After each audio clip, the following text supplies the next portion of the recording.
തിരുവചന സന്ദേശങ്ങൾ ശ്രവിക്കുന്നതിനായി ഭാഗ്യവചനധാര ഇന്ന് തന്നെ സബ്സ്ക്രൈബ് ചെയ്യുക. ദൈവം നിങ്ങളെ അനുഗ്രഹിക്കട്ടെ.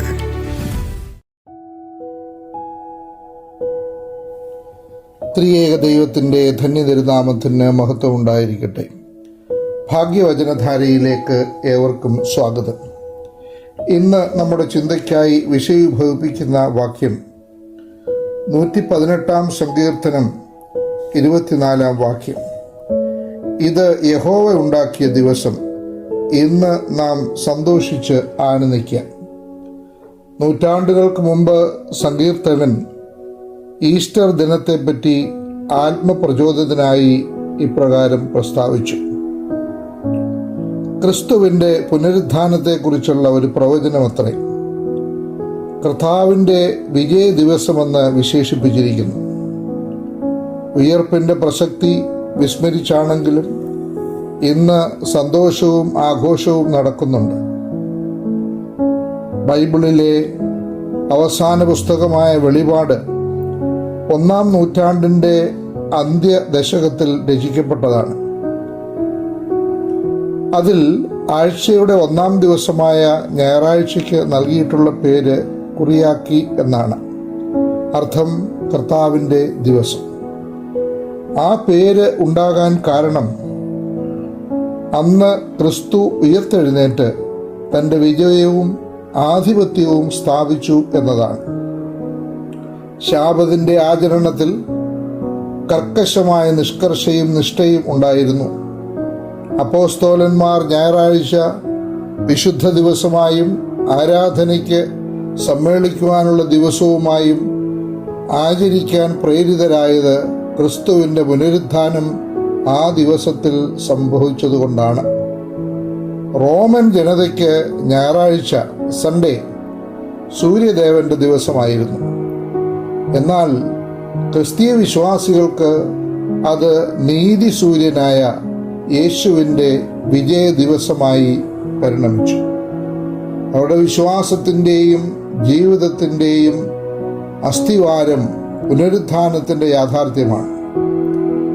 ഇക്കാര്യം പൗലോസ് അസന്നിഗ്ധമായി പ്രസ്താവിക്കുന്നുണ്ട്. ക്രിസ്തു ഉയർപ്പിക്കപ്പെട്ടിട്ടില്ലെങ്കിൽ ഞങ്ങളുടെ പ്രസംഗം വ്യർത്ഥം, നിങ്ങളുടെ വിശ്വാസവും വ്യർത്ഥം എന്ന്. ഈസ്റ്ററിനെ തുടർന്നുള്ള ദിവസങ്ങളിൽ വിശ്വാസികൾ കണ്ടുമുട്ടുമ്പോൾ ക്രിസ്തു ഉയർത്തെഴുന്നേറ്റിരിക്കുന്നു എന്ന് പ്രഖ്യാപിച്ചുകൊണ്ട് അഭിവാദനം ചെയ്യും. അപ്പോൾ പ്രത്യഭിവാദനം ചെയ്യുന്നത് അങ്ങനെ ഞാൻ വിശ്വസിക്കുന്നു എന്ന് പറഞ്ഞുകൊണ്ടാണ്. ആശയപരമായി അംഗീകരിക്കുന്നതിലുപരി ദൈനംദിന ജീവിതത്തിൽ ആ യാഥാർത്ഥ്യം പ്രതിഫലിക്കുന്നു എന്ന് കാണാം. പുതുയുഗത്തിൻ്റെ 1-ാം ദിവസം, ഒരാഴ്ചയുടെ 7 ദിവസം കഴിഞ്ഞു വരുന്ന 8-ാം ദിവസത്തെ യഹൂദന്മാർ വിശേഷിപ്പിച്ചിരിക്കുന്നത് വരാനിരിക്കുന്ന യുഗത്തിൻ്റെ ദിവസം എന്നാണ്.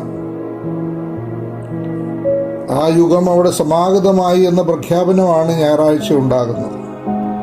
ജീർണതയുടെയും ക്ഷയത്തിൻ്റെയും യുഗം അവസാനിച്ച് നിത്യതയുടെയും സ്വർഗരാജ്യത്തിൻ്റെയും തുടക്കമെന്നതാണ് സന്തോഷത്തിനുള്ളതായ മറ്റൊരു കാരണം. ഈസ്റ്റർ ദിനം എന്നാൽ സന്തോഷത്തിൻ്റെ ദിനം, തിന്മയുടെ മേൽ നന്മയുടെ വിജയം പ്രാപിക്കുന്ന ദിനം. തിന്മയുടെ തേർവാഴ്ചയായിരുന്നു വെള്ളിയാഴ്ച നടന്നത്. നീതി ഹനിക്കപ്പെട്ടു, സത്യത്തെ കുഴിച്ചുമൂടി, കാപട്യം അരങ്ങേറി, സ്വാർത്ഥ താൽപര്യവും അധികാര ദുർവിനിയോഗവും അഴിഞ്ഞാടി. എന്നാൽ ഞായറാഴ്ച സൂര്യൻ ഉദിച്ചുയർന്നത് പ്രത്യാശ നിറഞ്ഞ വിജയത്തിൻ്റെ പൊൻകിരണങ്ങൾ ചൊരിഞ്ഞുകൊണ്ടാണ്. ഇന്നും സമൂഹത്തിൽ അധർമ്മവും അനീതിയും അക്രമവും അഴിഞ്ഞാടുമ്പോൾ സ്വാഭാവികമായ നിരാശ നിറഞ്ഞ ചിന്തയിലേക്ക് നാം വഴുതിപ്പോകും.